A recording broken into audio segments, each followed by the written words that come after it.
Le canard, c'est onctueux, nous adorons ça. Mes chers amis, bienvenue dans le clan McDuck. Et aujourd'hui, on va parler d'un point qui nous a peut-être pas traversé l'esprit, mais nos chers personnages, eh bien, ils n'ont pas le même nom dans les différents pays d'Europe. Alors, on va se faire un petit panorama, et on va commencer avec un des marchés les plus célèbres, l'Allemagne. Si Donald Duck conserve exactement le même patronyme, ce n'est pas le cas de notre cher Picsou qui s'appelle Dagobert. Alors là déjà on va se dire, mais d'où vient ce nom? Eh bien en fait il fait référence au dernier roi des Mérovingiens, donc le roi Dagobert, qui est très connu des Français parce qu'on a une chanson donc sur lui, le bon roi Dagobert. Et en fait dans cette comptine, on pourrait dire, eh bien il y a un caractère assez avare, assez rapace qui ressort, et du coup c'est pour ça que la traductrice allemande s'est dit il y a des petits airs de Picsou dans sa personnalité, ça ferait plutôt un bon nom, bien germanophone, pour nos amis allemands qui n'aimaient peut-être pas forcément le Uncle Scrooge, qui sonne décidément très américain, ce qui est bien normal. Mais ça n'est pas tout, parce que par exemple nos chers Riri, Fifi et Loulou ont un prénom qui est aussi plutôt drôle en allemand, qui est Tic, Tric, Trac. Bon, pourquoi pas, on va dire.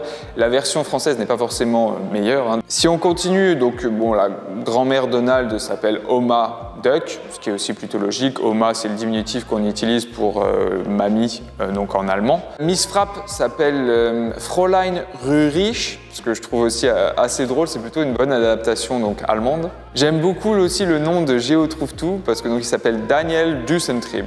Ce que je trouve aussi plutôt marrant. On a un point qui est assez étonnant, c'est que donc le seul amour de la vie de Picsou partage le même nom de famille que Gontran Bonheur dans la version allemande, parce qu'elle s'appelle Gita Gans. Et donc lui s'appelle Gustav Gans. Voilà, donc on a vraiment une similitude. Il faudrait des recherches plus approfondies pour découvrir pourquoi. Et bien sûr, si on a un lecteur allemand bilingue dans les commentaires, j'attends la réponse avec plaisir. Allons faire un petit tour du côté des ennemis, parce que là aussi c'est plutôt folklorique.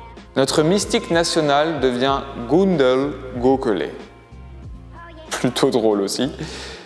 Chez les rivaux milliardaires, c'est pas mal parce que donc Gripsou devient Mac Monisak, donc en sud-africain. Et je crois que c'est encore mieux pour Flersou qui devient Klaus Clever.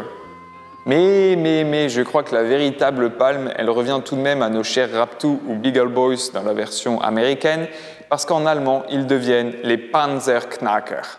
Voilà pour cette première partie sur l'Allemagne. On se retrouve dans la deuxième pour les différences culturelles, et bien sûr, on fera ce genre de vidéo pour les autres pays d'Europe. Voir du monde! Pas de limite, on ne s'arrête pas, on est fous! Allez, ciao les gars!